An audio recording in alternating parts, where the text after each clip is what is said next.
খামেনির ইরানকে নিয়ে এমনিতে মহা যন্ত্রণায় থাকে পশ্চিমারা। আমেরিকা কি ইসরায়েল কাউকেই পাত্তা দেয় না, হামলার আগেই জবাব দেয়া চাই। এর মধ্যে একের পর এক মিসাইল বানিয়ে সবাইকে যেন শুলে চড়িয়ে রাখে। হুটহাট জানিয়ে দেয় আর ব্যবহার করবে না যুক্তরাষ্ট্রের জিপিএস সিস্টেম। পশ্চিমাদের রীতিমতো দৌড়ের উপর রাখা 16,48,195 বর্গ কিলোমিটারের দেশটির এবারের নতুন চমক রাস্তাখিজ মিসাইল। আর একে পশ্চিমাদের আতঙ্কের এক নতুন নাম বলেই মনে করছেন বিশ্লেষকরা।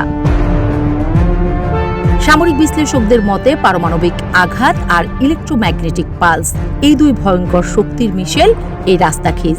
শত্রুর বিদ্যুৎ ব্যবস্থা, যোগাযোগ লাইন কিংবা আকাশ প্রতিরক্ষা সবকিছুকে মুহূর্তে অচল করে দেওয়ার ক্ষমতা আছে। এমন অস্ত্র হাতে থাকলে শুধু যুদ্ধক্ষেত্র নয়, গোটা একটি রাষ্ট্রকে কয়েক মিনিটের মধ্যে পঙ্গু করে দেয়া যেতে পারে বলে মনে করছেন বিশেষজ্ঞরা। গেল জুনে ইসরায়েলের অতর্কিত আক্রমণে ভীষণ ধাক্কা খেয়েছিল ইরান।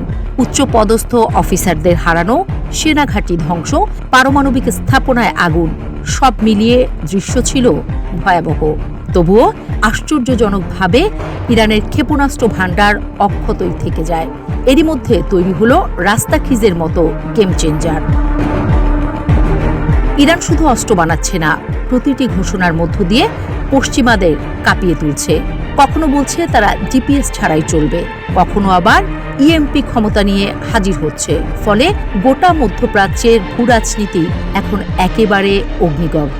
অন্যদিকে চিরশত্রু ইসরায়েলের হাতে শক্তি আছে, কিন্তু জুনের মতো আকস্মিক হামলা আবার চালানো এত সহজ নয়। ফলে এই রাস্তাখিজকে মোটেও সহজভাবে নিচ্ছে না ইসরায়েল ও বন্ধু রাষ্ট্রগুলো।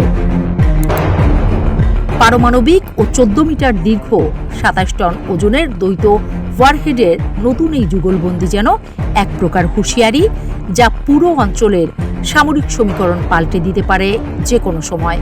পশ্চিমাদের আতঙ্ক এখানেই, কারণ পরের বার আঘাত এলে সেটা হয়তো কেবল প্রতিরোধ হবে না, বরং শাস্তিমূলক প্রতিঘাত, যা গোটা মধ্যপ্রাচ্যকে অচল করে দিতে পারে।